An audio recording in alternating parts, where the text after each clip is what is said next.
Welcome to Tell Me Your Story, New Paradigms for a New World. I'm Richard Dugan, your host, and as always, thank you so much for joining us here on the program. That we come your way every Sunday at 7 a.m. and 7 p.m., Monday mornings at 1 a.m., Wednesdays at 9 a.m., and our special edition of Tell Me Your Story, 9 a.m. on Wednesdays, but we also are on at 8 a.m.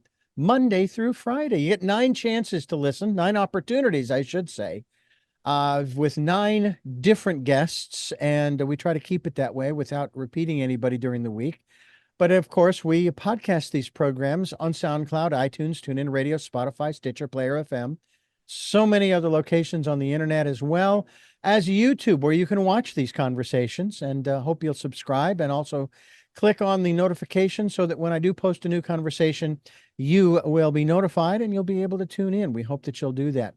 We also ask that you, if you can, and again, this is just an ask. I have been challenged by some folks saying, well, what are you doing? What are you asking for money for? I said, well, it takes, unfortunately, in our world, it takes coins to keep things going. And I know about the whole render unto Caesar what is Caesar and unto God what is God.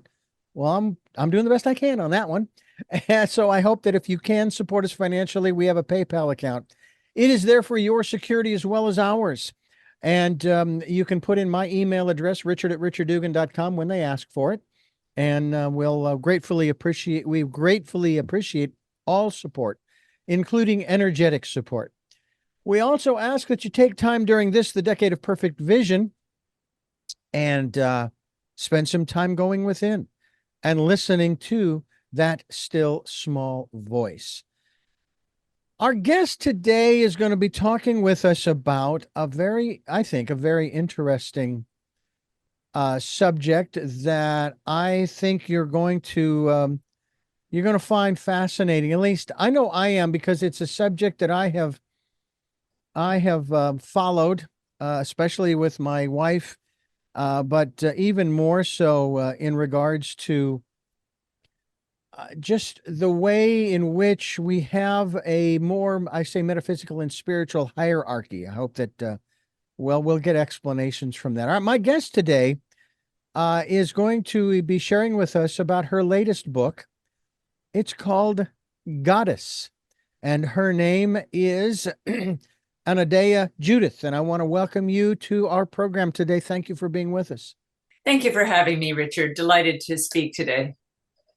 The subject is somewhat challenging for some folks, because it seems as though the whole aspect of the masculine and feminine in the more material world, shall we say, is an effort on the part of the women of the world to take over. And it has been explained to me over and over again, and I couldn't agree with you more. Hey, I grew up in a household where the males were outnumbered 5-3. But it's I think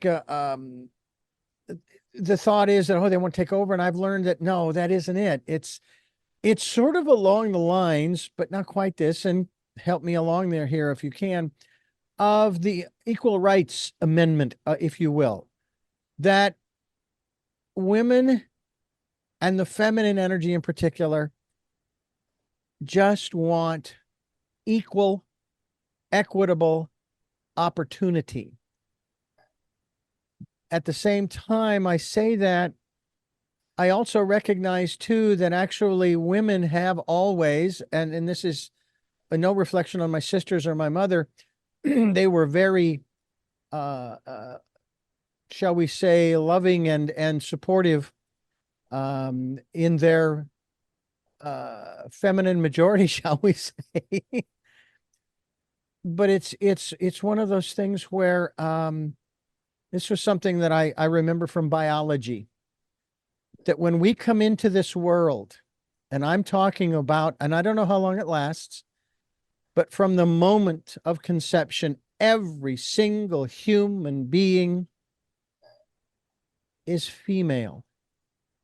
And it's not until the DNA kicks in, the chromosomes kick in to make the determination that the physical body is going to be male and female. And I find that fascinating. From your perspective, and we'll dive into, of course, your book here, Goddess. From your perspective, what does that mean? That the chromosomes divide after the egg is fertilized? Why is it that we start out, all of us, every human being starts out as a female? Well, we all came from the mother. That is no matter how you were born, no matter what kind of mother you had, whether you were adopted because your mother had to give you up, whatever the reasons, we all came from the mother. So that is our origin.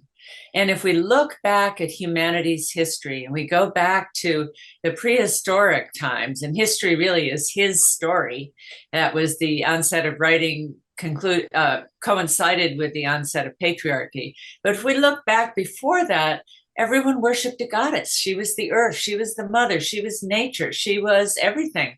And as she evolved into gods and goddesses. So there was masculine and feminine. It was not a matriarchy. It was a partnership society where men and women worked together and saw the divine in each other and in all things. And, you mentioned about, equal rights. And of course, the Equal Rights Amendment, which was proposed almost 100 years ago, still has not been passed. But it's not just about women fighting for their rights. That has been a wave of feminism that started in the 60s and is very important. But it's about the feminine values contributing to the public conversation. The conversation that occurs within politics, the conversation that occurs within education, within medicine, within economics, within all the institutions we have, the feminine contribution of compassion, of connection and working together in collaboration rather than competition, the feminine contribution of love, of beauty, of building a world with beauty. That's something the feminine brings in that the masculine has been more utilitarian. Let's get this done. Let's go for efficiency. But what about beauty? What about aesthetics? That's some of the feminine. So we're missing that from our world. So it's not just about elevating women. It's about bringing to women and men the feminine contribution. And of course, even when the DNA and the chromosomes make the determination, or however that happens, and the individual comes out as a male, there is still the feminine aspect. I've heard, the phrase, I need to get in touch with my feminine side. And a lot of guys go, no, I have no feminine side. I'm a man. I'm a man's man. I'm tough and strong and so forth and so on. Well, masculinity has almost been defined by anything that's not feminine. And in mainstream culture, sometimes the worst insult to a man is that he has feminine characteristics, And so that's all about the denial of the feminine in both women and men. We're talking with our very special guest, the author of Goddess, Anodea Judith.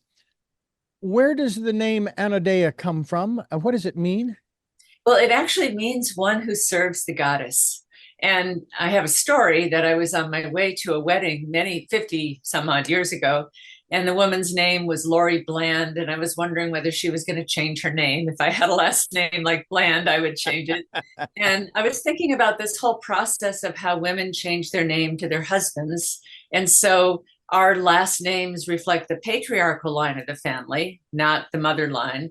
And I thought, well, what could we do differently? And I thought, well, women could take their first name, Judith or Barbara or Elizabeth or Carol, and move it to their last name and then create something that means something to them for a first name. My middle name was Anne, and Dea is Greek or Roman for goddess. And so Anodea, one who serves the goddess, is what it means to me. That's beautiful.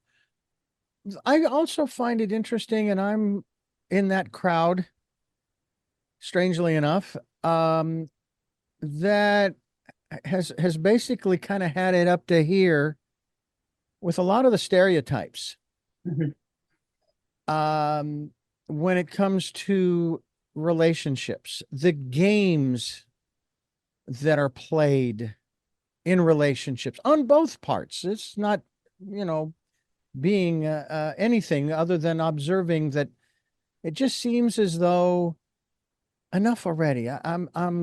Why can't we just be straight with people? Why can't we just, you know, it almost comes down to um, the guy in relationship, he recognizes she's upset and goes to ask, is something, what's bothering you? Mhm. And the response is, in a manner of speaking, well, wouldn't you like to know? Once you figure it out, it's Well, that's a what? horrible thing to say. And it's like, why can't you just tell me straight out what's going on?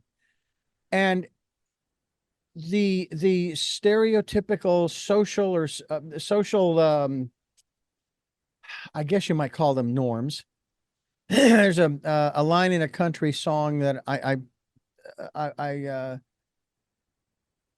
where this couple is having a rough time, and he's singing about how they're going through all of this, and basically the line in there is, and you think, paraphrase, you think that a ring is going to fix all of the problems that we have, as if a ring and a ceremony and a trip to Paris and another child and whatever it is that it seems as though there's this, we don't seem to be happy with who we are and where we are, whether we're male or female. Well, I agree. And I think the system itself of being so regimented into what is male and what is female and having these stereotypes, it doesn't really work for anyone. It doesn't work for the men, it doesn't work for the women. And stereotypes are what happens to archetypes when we flatten them. The archetypes of our ancient mythology and the stories that used to bind a society together were whole archetypes. They had light and shadow. They had male and female characteristics. They represented something. They had lives. They had feelings. They had, engagements and stories that they told of how they interacted.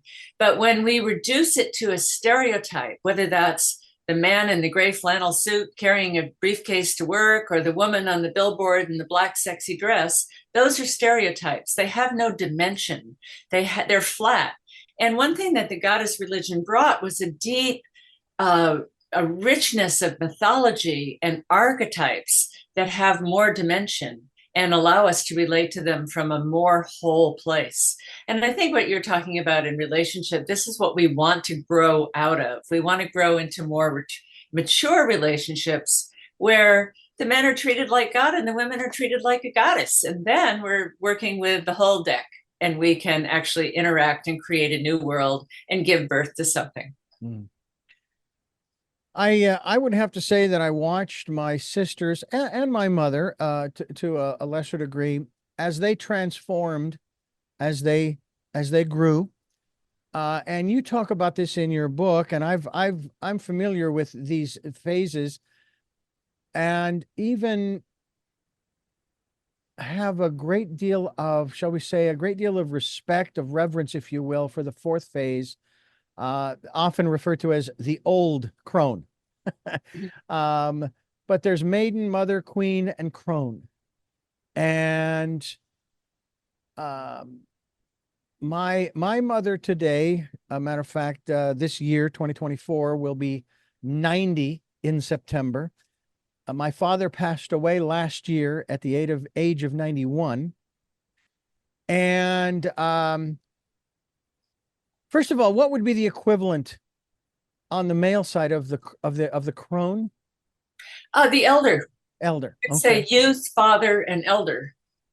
And the correspondence to the queen would be the king. Yeah.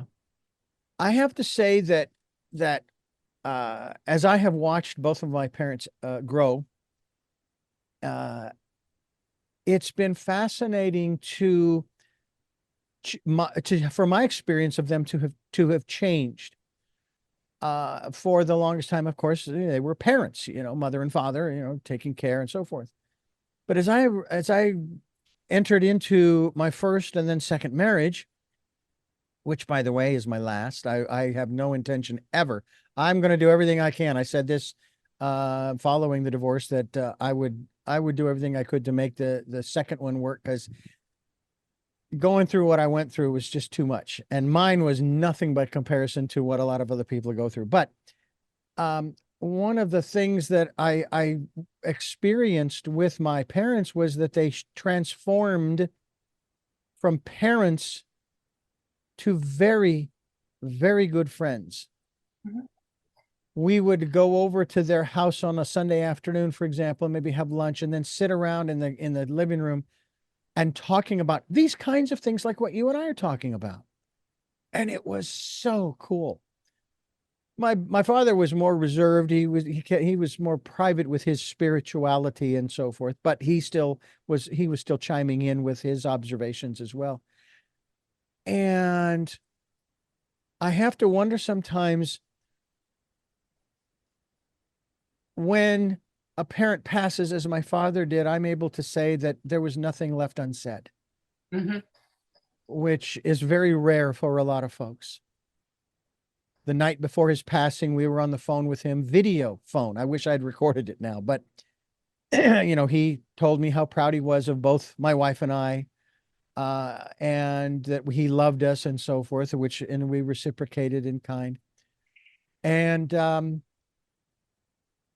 I just think about how he, as the elder,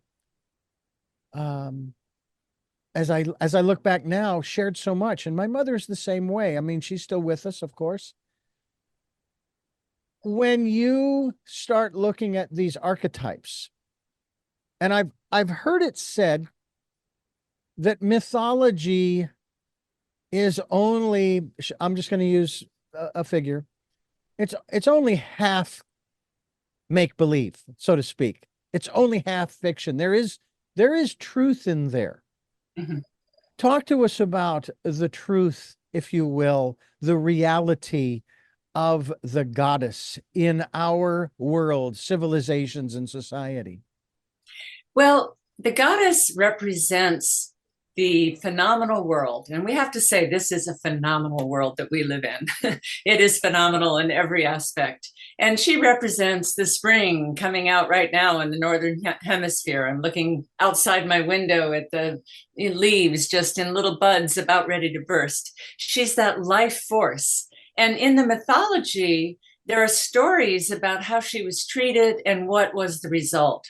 For example, the Greek goddess Demeter was the goddess of the grain. She was the goddess of the harvest, the agricultural goddess, which harkens back to really an ancient earth mother.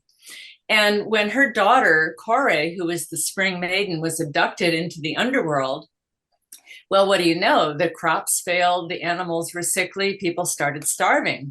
And not only that, Hades, who had taken over the underworld, had no way to rebirth the souls that were down there, and it got very crowded because he had no woman to give birth and bring those souls back to another lifetime. And so they had to do something about it. And it's a long story, but at one point, when the situation gets really bad, Demeter says, build me a temple and re-establish my rights. And this was a time when some of the goddess temples were getting destroyed and some of the goddess religion was getting dominated. And by reestablishing my rights, you restore an order, a holy order. I call it the holy order of Mother Earth, which is home. That is the order of our home. So, in some mythologies, we talk about the fall, patriarchal religions talk about the fall. That's where humanity went wrong. I don't think it was the fall. I think it was the separation from the earth. And we need to fall back down to the earth. It was the denigration of the earth, the denigration of the body, of the material world. This is a beautiful world we were given. It's not an innate bunch of matter to manipulate. It is something to celebrate that gives us life. So how does that affect us today? We have an environmental crisis. We have denied the goddess. We've denied the body. We have health crises. People aren't healthy, they're sick. And, we have health insurance crises, and we had the pandemic. We have things that come out of denying this feminine aspect of the polarity. Nothing wrong with the masculine. It's holy. It's grand. It serves, but it's without a partner. And we've been growing up in a broken home. You talk about your family, and the family is an important unit, but we've been growing up in a cultural broken home, raised by a father with no mother, no knowledge that there ever was a mother, and the father doesn't even date. Yeah. Do you think, from your perspective, that we need to go back to certain aspects of, let's just say, of family structure? Because I'm hearing this an awful lot from some circles. And understand, I was born and raised Catholic. I went to work in the 80s and early 90s for a Christian radio station. And I was constantly hearing, not when I was growing up, but at that station, we need to go back to the way it was, in the 50s and so forth. And I'm thinking, well, there are a lot of people in the 50s that didn't care much for the way they were treated. That's right. Which is another subject for another day. But nonetheless, it's like the fact is that the only constant in the universe is change, and you can't go back, no matter how badly you want to go back.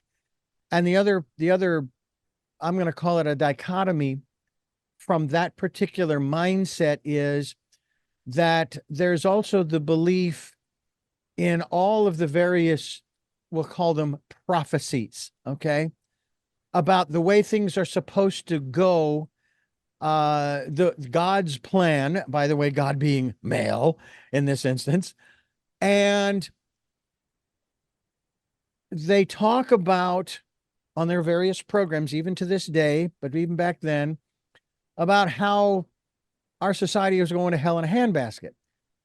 As if they're surprised. It's, wait a minute, you believe in these prophecies, and yet you're railing against society for what it's doing, when this is all part of what you believe this is supposed to happen. That's the thing that really gets me, that I it's like, you're the one that laid out the roadmap.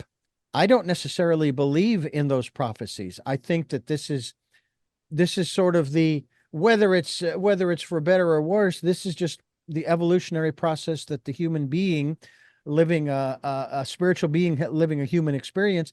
This is just what we're going through.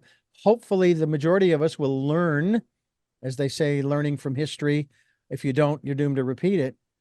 But I've even heard that with what we're going through here in this country alone, with, and I'll just keep it generic as I can, the polarity that we are experiencing right now. And the fact that it seems as though, from, again, this is my observation, mind you, there are people who, they're not making any sense. What they're accepting as truth, what they're accepting as reality, it's like, I don't know what world you're living in, because I don't see that. It's kind of what you just said about how beautiful this place is. Yes, there's room for improvement, but this is still a fantastic place. Talk to us about, I know I put a lot on the table there. Well, yes, it is a beautiful place too. When we believe everything is sacred, when the trees and the rocks are sacred, we treat the world differently. When we honor the beauty, we build our buildings differently. People are suffering from that. And yes, I believe the world is quite delusional right now. And part of that, I think why people are going down the conspiracy rat hole of whatever it is. And, some will say that's conspiracy and some won't, but it's because we are hungry for a good story. Now, there's a difference between a prophecy that says, well, this is going to happen. A savior is going to come and save us, and you don't have to do anything. You can sit there and twiddle your thumbs. This evolutionary moment is about having us all wake up and take part in the co-creation of our world. And we co-create it with each other, men and women together. We co-create it with divine, however you define that to be. But I say that if we define it as masculine, we need a feminine to go with it. And when we have a story that tells us how to live, that gives us values, that says, here's what we're here to create together, that's different than a prophecy. A prophecy is you don't have to do anything and somebody's going to come along and save you. A story is here's how we work together. And the story I see is that we're here to give birth to a new age. And that age is learning how to create heaven on earth, not go up to heaven and leave the earth, but to bring heaven down to the earth. In fact, a friend of mine says, we don't need to raise hell to change the world. We just need to lower heaven. I love that. That And also sounds like a great line in a country song too. Of course, now you got to somehow incorporate motherhood and a truck in there somewhere. yeah, well, I got another line for you that a religion without a goddess is halfway to atheism. I would tend to agree with you. Anodea Judith is my guest, anodeajudith.com. That's spelled Anodea Judith.com. We'll be linked to that website as we continue here on Tell Me Your Story.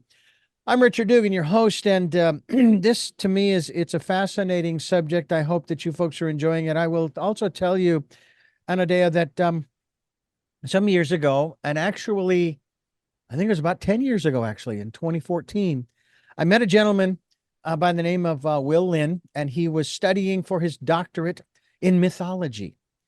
So we talked about doing a series of programs, which are, of course, available in the podcast form, called Mythosophia, Exploring the Depths of Myth and Wisdom. Now, I'm familiar with many of the gods, and Thor and Zeus and on and on and on. Prometheus is probably one of my favorite because of what he brought. And he didn't just bring fire. Okay. But as we were doing this series of programs over the course of the next couple of 3 years, the one thing that struck me as he would choose the subjects was how diverse, how broad the subject was. And we did go into, we had a couple of guests on talking about the goddess, if you will. And it just blew me away. What was real interesting is when the series was over, as we ended that particular year, I heard the story. I'd heard it before, but it resonated more so. About Christmas in the trenches, if you will, that time during World War I when the two sides stopped at Christmas Eve. And I'm still perplexed at how in the world they ever started again. It's like, seriously? Yeah. You had this incredible moment, and then you go right back into the same mindset prior to that moment. It's like, wow. But what I found, what was so interesting was that mythology, there was even the reference to, there was some mythology even in that story. I mean, not so much that the facts weren't true. One thing in particular was that they played a soccer game, but they don't know who won. And I'll be honest with you, I don't think it really matters. I was actually able to participate in a on-stage performance of a scene in that where I am approaching the German soldier in this particular performance who's holding a Christmas tree. And my lines are one by one. They entered no man's land. No guns or bayonets and so forth. They exchanged some whiskey, if you will, and other things of this nature. And they wished each other well. And the final line is, and in that soccer game, we gave them hell, kind of thing. And I'm delivering this and I've got tears. I was so into that moment thinking, this is wrong. I mean, what happens after was so wrong. Why didn't they just say, you know what, we're going to just walk off and we're going to go live our lives and get back with our mates and so forth and our families? But it seems as though, as much as we would have liked to have learned from that, we haven't. There's a line in the song, The Green Fields of France. This man is sitting at the tombstone of Willie McBride and says basically, so you think that you and your comrades, you were going to end the war to end all wars? I hate to be the bearer of bad news. You died in vain because it's happened again and again and again and again and again.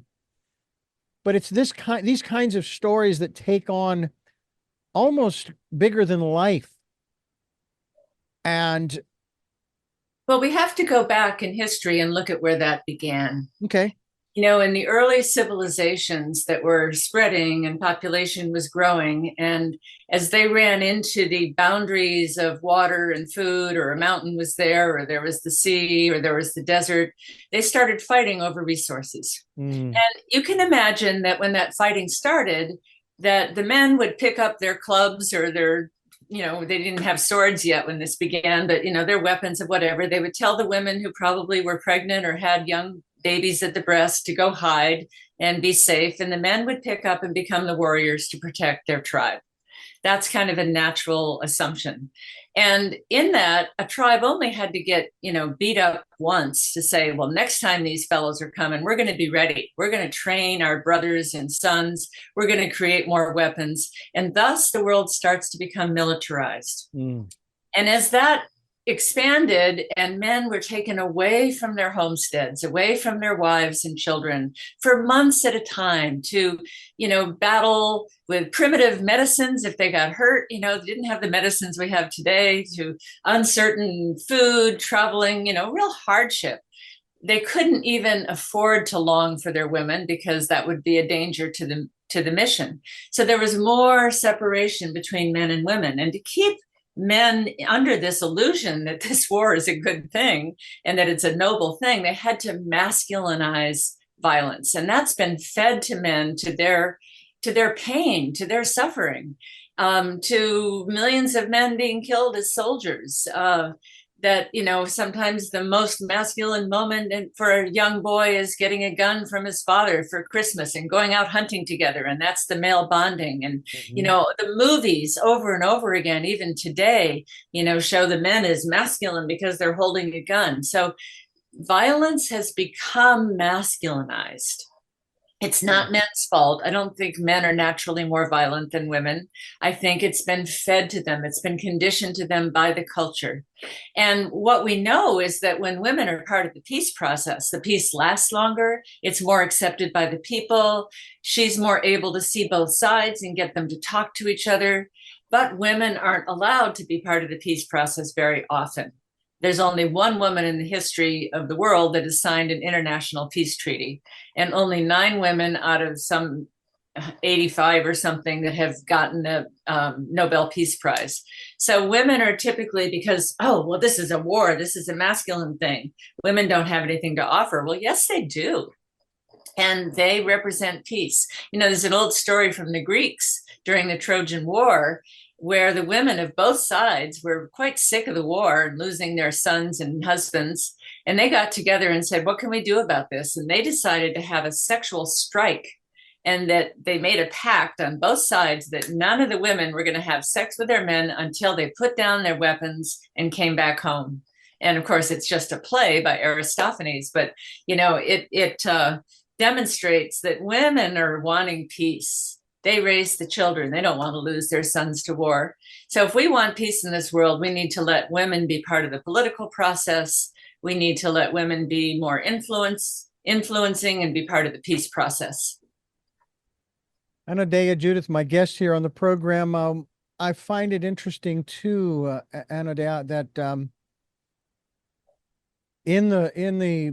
I've heard it kind of framed in this light, that if a male is up at the podium in a position of a leadership and power, and they pound their fist on the podium to show emphasis, they are seen as a strong leader, in that respect.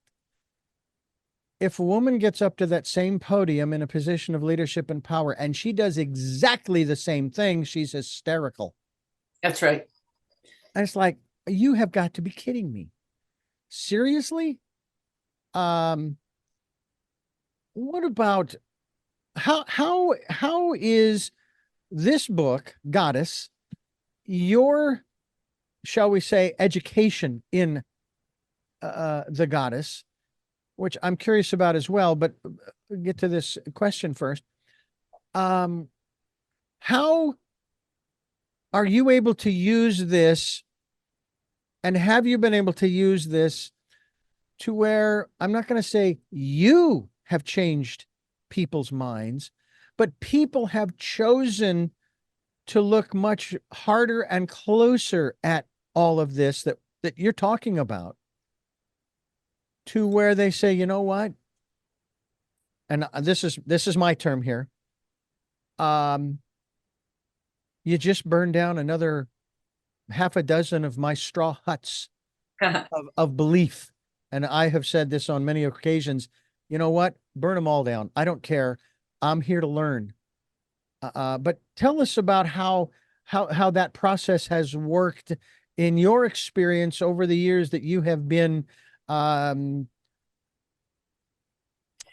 let me tell you about my aha moment with this. Mm-hmm. And, I was raised in a Christian family. God was a he. That was never questioned.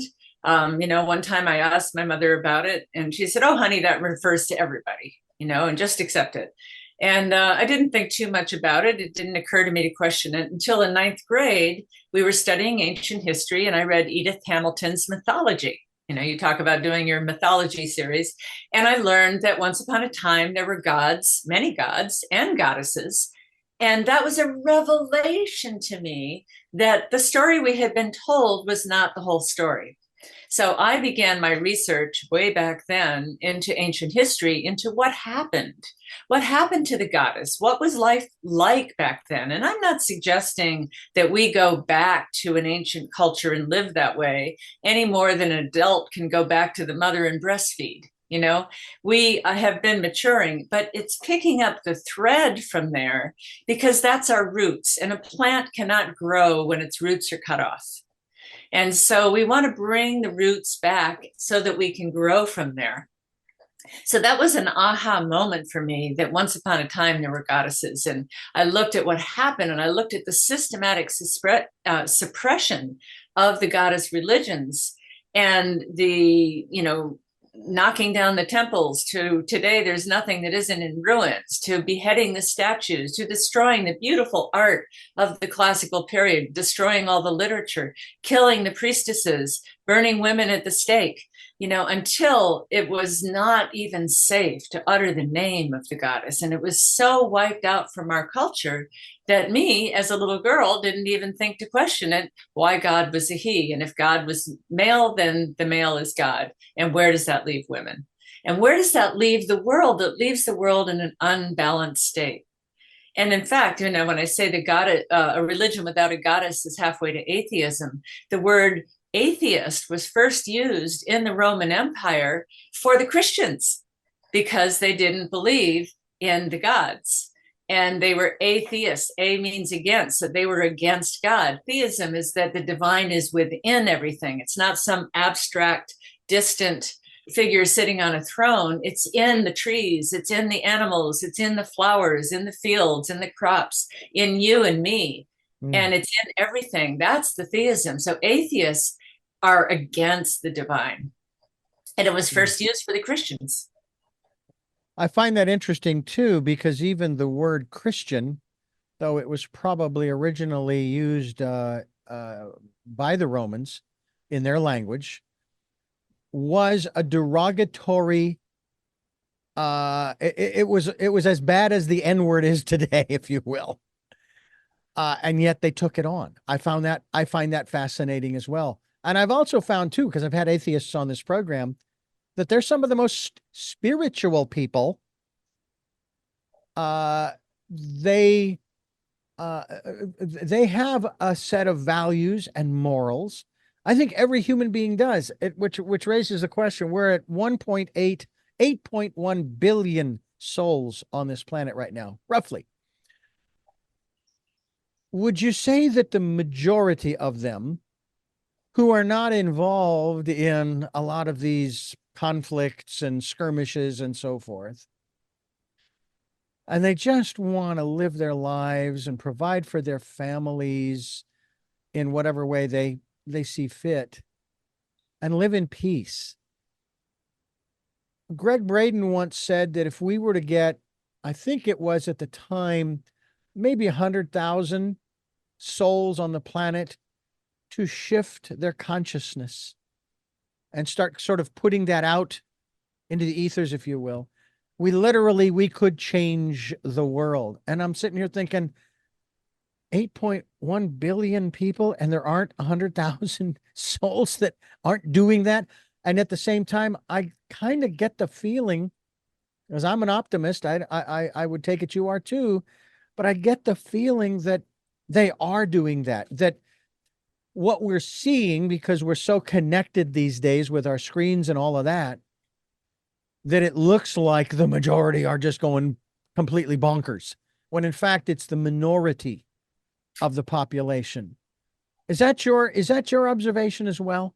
Absolutely. As I travel around and I've taught all over the world, people are waking up everywhere. People are coming into consciousness. They're taking on meditation practices and yoga and peaceful mediation and, all kinds of things. They're doing their therapy work. They're waking up. It doesn't make the news because the human brain is attracted to conflict, because it doesn't like inconsistency. It wants to solve that conflict. So the news media knows that if an issue is presented from a point of view of conflict, that it will get the bites, it will get the clicks. But that is just giving us this sense that the world is so more polarized than it actually is. And if you take these two polarities and you actually sit around the kitchen table and have a discussion, people are more the same than they are different. They're more in agreement that they are different.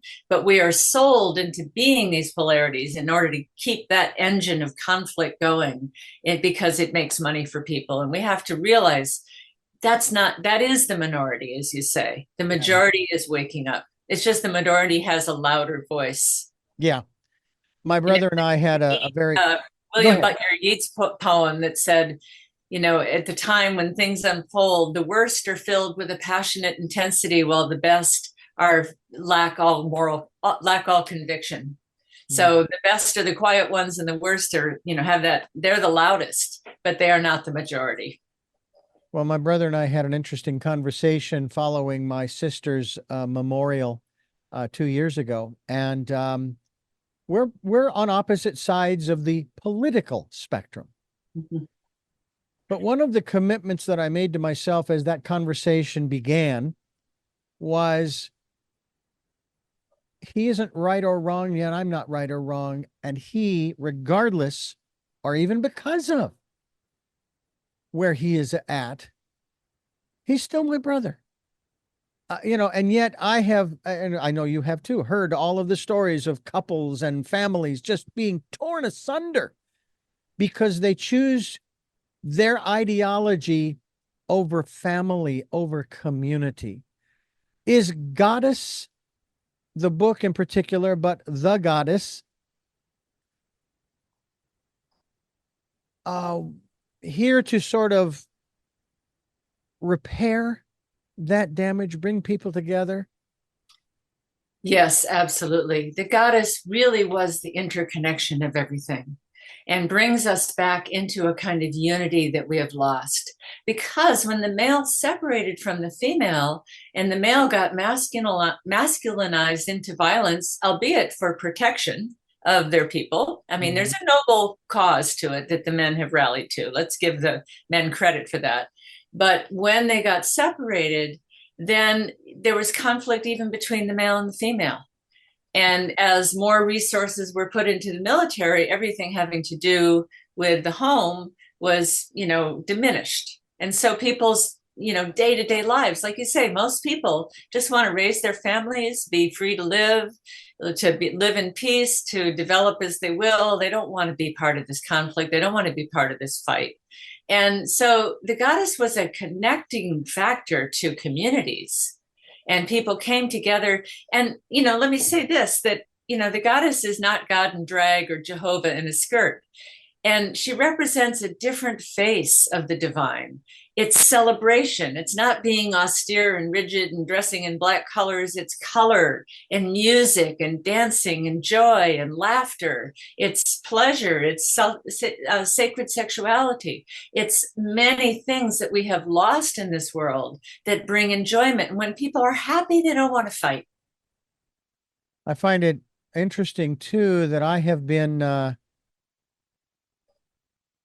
I guess the correct word is manipulated by our society, even though as a kid I recognized the form of manipulation within the media, even though we only had 3 channels back then, uh, and said, no, I'm not going to allow myself to be suckered into that. I'm not going to buy into the manipulation. And I know that I have been, maybe not to a greater degree, but I recognize that's going on. But I'm not buying into all of the conspiracy theories, whether it's today or yesteryear, and so on and so forth.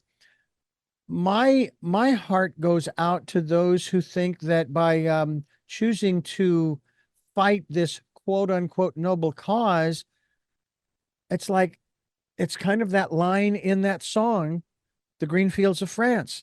You really think that what you're doing is going to end this? It's not, until we all decide. I mean, I would love to see this happen kind of like it did back in World War I, where the men and women, now there are women fighting too. You know what? This is stupid. This is just plain stupid, but it has to happen on both sides.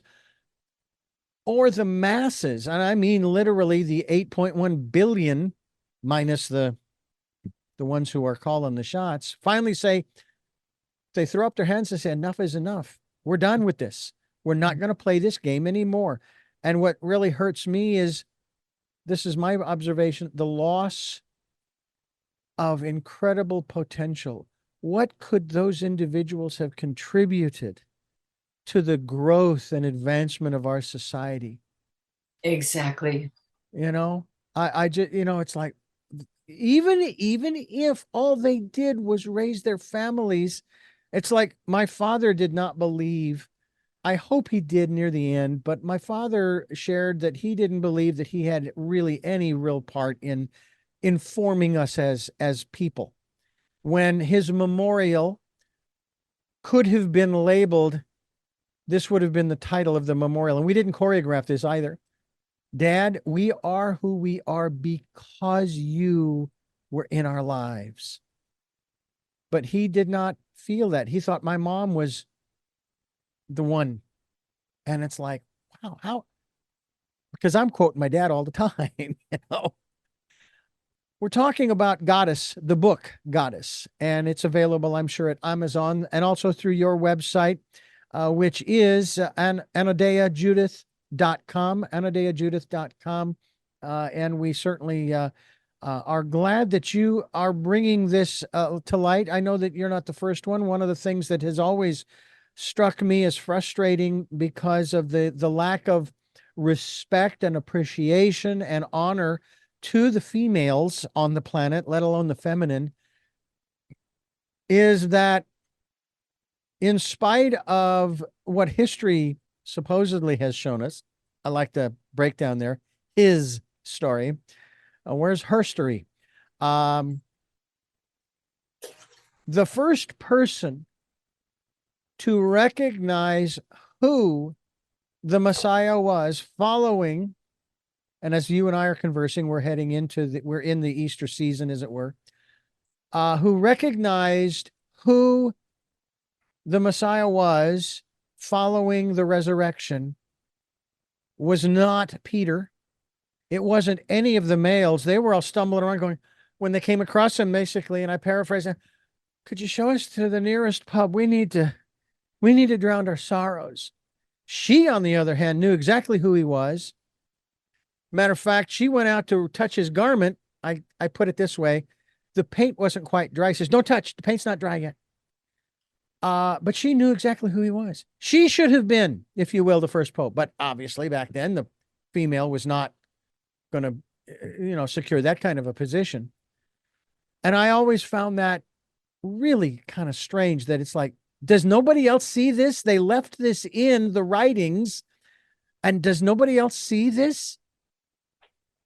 You know, This it is just part seems, of that systematic suppression yeah, of women in power, of the goddess religion, of the feminine, that the masculine was defined by everything not feminine. And so therefore the feminine had to be repressed yeah, for men to feel like men. And yeah. this was also the repression of females and their contribution. And we've lost that contribution and we're not playing with a full deck. I love that. Well, we can certainly start getting the cards back by picking up a copy of Goddess and going to anodeajudith.com. I have three final questions that I ask all of my guests, and I'm going to ask those of you as well. But firstly, I want to thank you for not only writing this book and putting this together. This is actually a part of a series. I think that it's referred to as the Common Sentience. It's a Yes.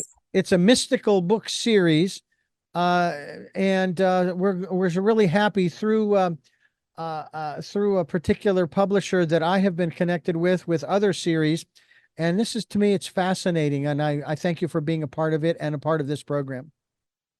Yeah, and this was Ariel Patricia's, vision and her baby to produce this Common Sentience. The Goddess book is the 14th in that series, and it's many topics of shamanism and angels and sound healing and many different topics that people can learn about. Well, before I ask you those three final questions, I want to thank you for listening to and watching Tell Me Your Story, New Paradigms for a New World, where we're giving you choices and knowledge of those choices to help make your dreams come true. We are here on Sundays at 7 a.m. and 7 p.m., Monday mornings at 1 a.m., Wednesdays at 9 a.m., and Monday through Friday from 8 to 9 a.m. We'll give you 9 opportunities. We're streaming live at those times at richarddugan.com, and the podcasts are on SoundCloud, iTunes, TuneIn Radio, Spotify, Stitcher, Player FM, Blueberry, iHeartRadio, Amazon Music, and many other locations. We're also on YouTube where you can watch these conversations. And I hope you'll subscribe and click notifications so that when a new conversation is posted, you'll be notified and you can tune into it. We also ask that if you can support us financially, we would be gratefully appreciative. We have a PayPal account. It's there for your security as well as ours. And we ask that whatever you can give, use the email richard@richarddugan.com when it asks for it. And we thank you in advance for what you will help us with. And we thank those who have helped us in the past. Thank you. Thank you. Thank you. We also ask that you take time to go within and listen to that still small voice in that quiet, peaceful, calm place. And that's an area that was just briefly touched upon meditation in this program, which I think is a real key to all of this. And we'll have you back to talk more about that as well. And thank you again for sharing that with us. We would like to ask you those three final questions, as we always do to all of our guests. And the first is, who is Anodea Judith? Well, she is a servant of the goddess. She is a creatrix. She is a mother. She is a priestess, a writer, a teacher, a healer. I've been many, many things, an artist. I am really, one of the first goddesses I ever knew was Sarasvati, patroness of the 64 arts. So I write, I paint, I play music, I garden, I teach, I do drama. So I'm really a creatrix. Mm. What is it that gets you up in the morning? Life itself is just a glory. I feel so privileged to be here. Some people say, oh, I wish I was on the other side or something. No, I said, I love being an earthling. I love being in this body. I love what can be created. So I love the creative process. So I get up in the morning to say, what can I create today? And finally, what was your best day? My best day. Oh my goodness, that's a hard one. Woo! I just have so many. I think maybe skiing in the Dolomite Mountains was one of my best days, Mm. or hiking and even in the Dolomites. Giving birth to my son was one of my best days. Mm. Giving speaking to 20,000 people in India, giving a lecture. That was one of my best days. There's been a lot of them. It's hard to choose. I hear you. Well, once again, thank you so much for joining us, Anodea Judith, anodeajudith.com. We'll be linked to your website as well. And we really do appreciate this time, and we really would like to have you back again to continue this conversation. Great. Thank you so much, Richard. And thank you all for listening. And I thank you for listening to and watching Tell Me Your Story. And until our next broadcast, podcast, videocast, love to lol. Jeanette, I am still listening. Dad, continue to be happy because I am. Smokey, I will see you on the other side. And to my dear friend Zorro, aho, aho.